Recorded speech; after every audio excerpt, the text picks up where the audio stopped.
मेरे पति की 3,000 रुपये इनकम थी, तो खाने के लिए बच्चों के लिए भी किसी से कर्जा लेके लाना पड़ता था।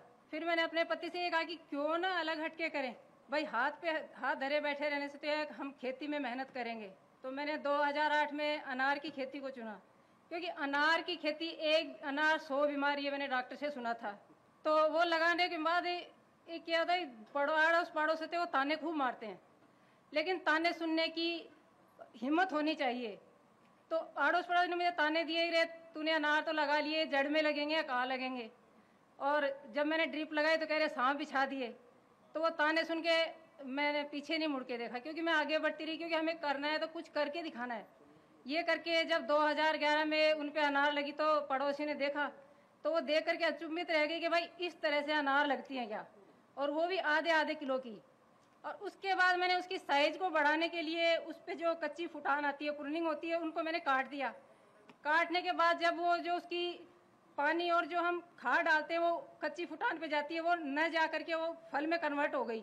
जिनकी मैंने कटिंग की उनकी साइज तो 600-700 ग्राम तक आ गई, और जिनकी नहीं की उसकी 300-400 तक ही रह गई।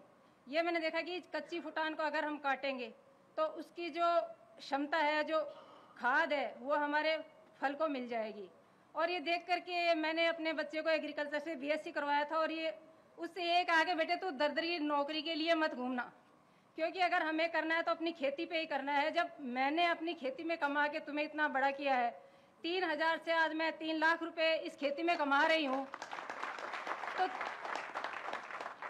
तो बेटा तूने तो एग्रीकल्चर से बीएससी किया है, मैं तो कहाँ 10th क्लास पास, और तू कहाँ एग्रीकल्चर से बीएससी। तो आज वो लड़का मेरे साथ खेती में ही काम कर रहा है। और इसके साथ ही मेरे जब 2 बेटियां थी तो मैंने देखा कि बेटियों के लिए दहेज भी चाहिए, तो मैंने वो दहेज इकट्ठा नहीं किया। मैंने सोचा पहले तो अपनी बेटियों को पढ़ाऊंगी और उन्हें आत्मनिर्भर बनाऊंगी। ये करके मैंने अपनी दोनों बेटियों को पढ़ाया, और छोटी बेटी को एग्रीकल्चर से बीएससी करवा करके एग्रीकल्चर सुपरवाइजर बनाया, क्योंकि मैं चाहती थी कि बच्ची किसी के आगे हाथ न फैलाए और वो अपने पैरों पर खड़ी हो जाए। ये सोच करके मैंने, जब ये अनार है तो हर किसान जो थे और अधिकारीगण आए तो उन्होंने यही देखा कि उनका जो दाना था वो इतना सॉफ्ट था कि बिना दांत वाला इंसान भी उस अनार को खा सकता था। ये देख करके उस समय 1500 हेक्टेयर में पेड़ लगे थे 2008 में, तो उनके फल नहीं आए और उनकी जो साइज थी वो भी नहीं आई, और अंदर का दाना था वो सफ़ेद रह गया। तो उन किसानों ने यही कहा कि भाई आप हमें जो आपकी जो वैरायटी है, सिंदूरी वैरायटी, आप उसी की हमें पौध तैयार करके दो।